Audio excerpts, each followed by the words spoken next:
Bharatiya Janata party ने और home minister साहब ने जो 3 बिल, जिसमें जम्मू कश्मीर रीऑर्गेनाइजेशनल अमेंडमेंट बिल भी है, इसे हम आउटराइटली रिजेक्ट करते हैं, नकारते हैं। क्योंकि ये जो जम्मू कश्मीर रीऑर्गेनाइजेशनल अमेंडमेंट बिल है, ये जम्मू कश्मीर में जो हम लोग रियासत के दर्जे की वापसी, आर्टिकल 370 स्पेशल स्टेटस, जिन शर्तों के ऊपर असेशन भारत के साथ विलय हुआ है, उन शर्तों को दबाने के लिए ये Jammu Kashmir reorganisation amendment bill थोपा जा रहा है। इसको हम आउटराइटली रिजेक्ट करते हैं, नकारते हैं, क्योंकि देश जो है वो रूल ऑफ लॉ के साथ, कानून के साथ चलता है, और ये एक गैर आईनी अनकॉन्स्टिट्यूशनल अमेंडमेंट्स हैं। और ये जम्मू कश्मीर के ऊपर हमेशा ही तुगलकी फरमान और फतवे जारी करके जम्मू कश्मीर को दबा करके रखना चाहते हैं, ताकि कोई आवाज, ना चीफ मिनिस्टर, ना उसके कैबिनेट मिनिस्टर्स, ना कोई लोग रियासत के दर्जे की आवाज, अपना वकार, वजूद, स्पेशल स्टेटस और अपनी डेमोग्राफी को बचाने की आवाज उठा सके। और सबसे बड़ा इसका दुरुपयोग ये होगा कि अगर इल्ज़ाम लगाने में क्या है, किसी के ऊपर भी इल्ज़ाम लगा दीजिए आप, ये भ्रष्टाचार करता है, ये राष्ट्र विरोधी है, ये एंटी नेशनल है, और 30 दिन के लिए आप अंदर डाल दो, और 30 दिन के बाद अगर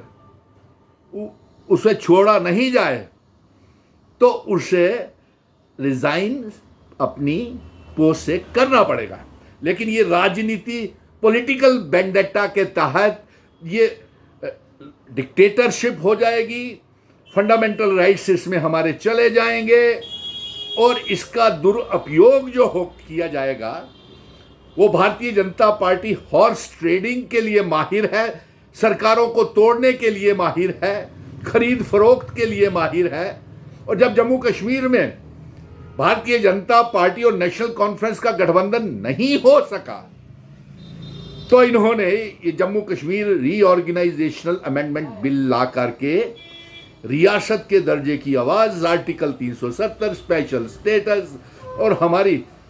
असेशन की शर्तों को दबाने की कोशिश कर रही है। और मैं ये कहूँगा कि जम्मू कश्मीर की अलायंस सरकार इसको विरोध करे, हम इसको आउटराइटली रिजेक्ट करते हैं और इसको हम नकारते हैं, क्योंकि ये हमारी पहचान, आइडेंटिटी, कल्चर, डेमोग्राफी और इतिहास के लिए खतरा होगा। क्या हम ये पूछना चाहते हैं भारतीय जनता पार्टी से, क्या आप ये खरीद फरोख्त के लिए एमएलएज और मेंबर पार्लियामेंट्स के इसका दुरुपयोग नहीं करेंगे? किसी को भी धमका करके आप कहेंगे कि आपके पीछे ईडी, एनआईए,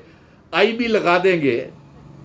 और उसको मजबूर कर देंगे कि अपनी पार्टी को छोड़ करके भारतीय जनता पार्टी की वॉशिंग मशीन में आ जाए। जिस तरीके से हमने देखा है, कई जम्मू के नेशनल कॉन्फ्रेंस और कांग्रेस के नेता डर के मारे भारतीय जनता पार्टी में चले गए, और कई रियासतों की सरकारों उन्होंने अनकॉन्स्टिट्यूशनल तरीके से तोड़ी हैं।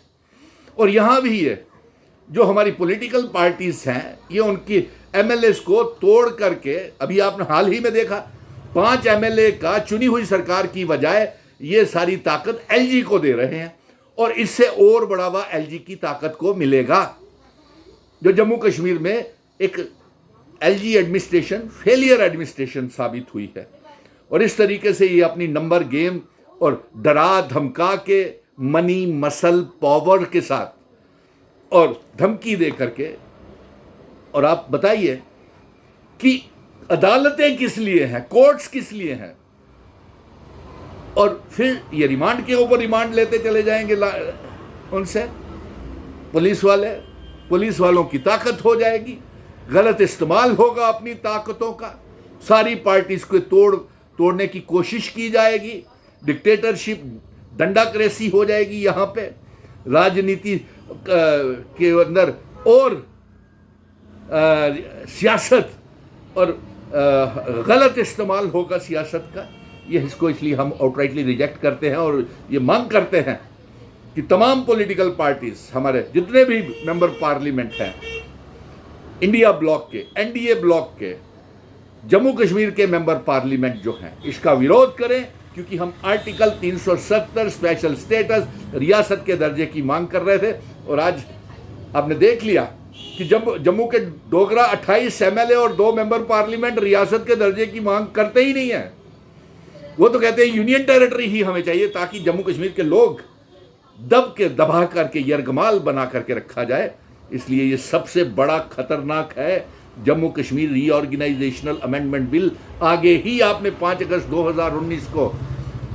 हमें तबाह बर्बाद कर दिया। इस तरीके से आप जम्मू कश्मीर को तहस नहस और डिसइंटीग्रेट करने की साजिश कर रहे हैं। इसलिए हम Jammu Kashmir reorganisation amendment bill को नकारते हैं, आउटराइटली रिजेक्ट करते हैं, और तमाम जम्मू कश्मीर की 1 करोड़ 30 लाख आवाम से कहेंगे कि ये अवाम विरोधी, जन विरोधी और जम्मू कश्मीर विरोधी अमेंडमेंट बिल है।